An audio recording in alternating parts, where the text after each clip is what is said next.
Assalamualaikum warahmatullahi wabarakatuh. Perkenalkan, nama saya Ahmad Fatku Rijal dari kelas KPI 2D. Di sini saya dan teman-teman saya akan sedikit menjelaskan tentang interpersonal konflik dan juga manajemen konflik. Nah, untuk interpersonal konflik sendiri merupakan pertentangan antara individu, kemudian antara kelompok, serta antara organisasi tentang ketidakcocokan suatu yang dialami, ataupun juga perbedaan pendapat antara satu dengan yang lainnya.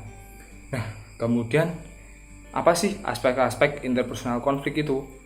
Ya, seperti tekanan kerja bisa, kemudian kurangnya kebersamaan keluarga, kurangnya waktu dalam keluarga, sibuknya pekerjaan, kemudian konflik tentang komitmen dan tanggung jawab itu juga bisa mempengaruhi. Nah, yang selanjutnya akan dijelaskan oleh teman saya. Terima kasih. Nama saya Hanindri Wahyuni. Di sini saya akan melanjutkan penjelasan dari Mas Fatkur tadi. Ada beberapa jenis konflik interpersonal, di antaranya yaitu konflik intra-individu. Konflik intra-individu ini berasal dari individu itu sendiri, yang dipengaruhi oleh faktor-faktor yang berasal dari pemikiran individu itu sendiri, seperti emosi. Yang kedua yaitu konflik antar individu. Konflik antar individu ini terjadi karena adanya pertentangan antara satu individu dengan individu lainnya yang dipengaruhi oleh perbedaan, seperti perbedaan pendapat. Yang ketiga yaitu konflik antar kelompok. Konflik antar kelompok ini terjadi karena adanya perbedaan atau persaingan antara satu kelompok dengan kelompok lainnya, seperti perbedaan unit kerja satu dengan yang lainnya. Yang terakhir yaitu konflik interorganisasi. Konflik interorganisasi ini terjadi antara unit-unit organisasi yang bersifat struktural maupun fungsional.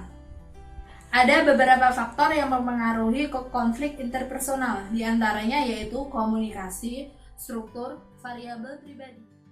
Assalamualaikum warahmatullahi wabarakatuh. Perkenalkan, nama saya Ayu Mustika Sari. Saya dari kelas KPI 2D, perwakilan dari kelompok 5. Di sini saya akan menjelaskan manajemen konflik. Manajemen konflik memang tidak bisa dihindari dari dalam sosial diri manusia, yaitu menurut makhluk pribadi maupun makhluk sosial. Di sini saya akan menyebutkan macam-macam konflik. Yang pertama, konflik dengan atasan. Yang kedua, konflik dengan bawahan. Yang ketiga, konflik dengan sesama rekan kerja. Yang keempat, konflik terbukti nyata. Yang kelima, konflik bukan pada tempatnya. Di sini saya juga akan menyebutkan faktor penyebab terjadinya konflik.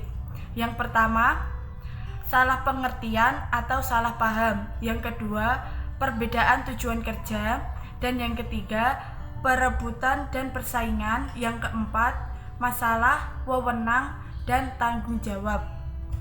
Mungkin itu yang bisa saya sampaikan. Sekian dari saya. Wassalamualaikum warahmatullahi wabarakatuh.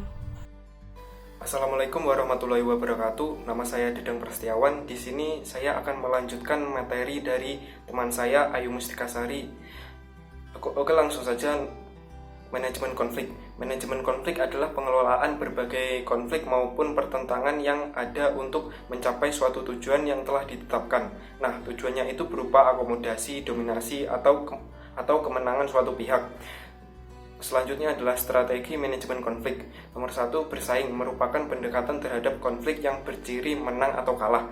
Nomor 2 adalah kerjasama atau kolaborasi. Kedua belah pihak yang terlibat dalam konflik bekerja sama dan mencari pemecahan konflik yang memuaskan kepentingan kedua belah pihak. Nomor 3 adalah kompromi atau berunding. Ini merupakan pendekatan terhadap konflik di mana pihak-pihak yang berkonflik tidak ada yang menang dan tidak ada yang kalah. Nomor 4 adalah menghindari atau avoiding, merupakan pendekatan kalah dan kalah.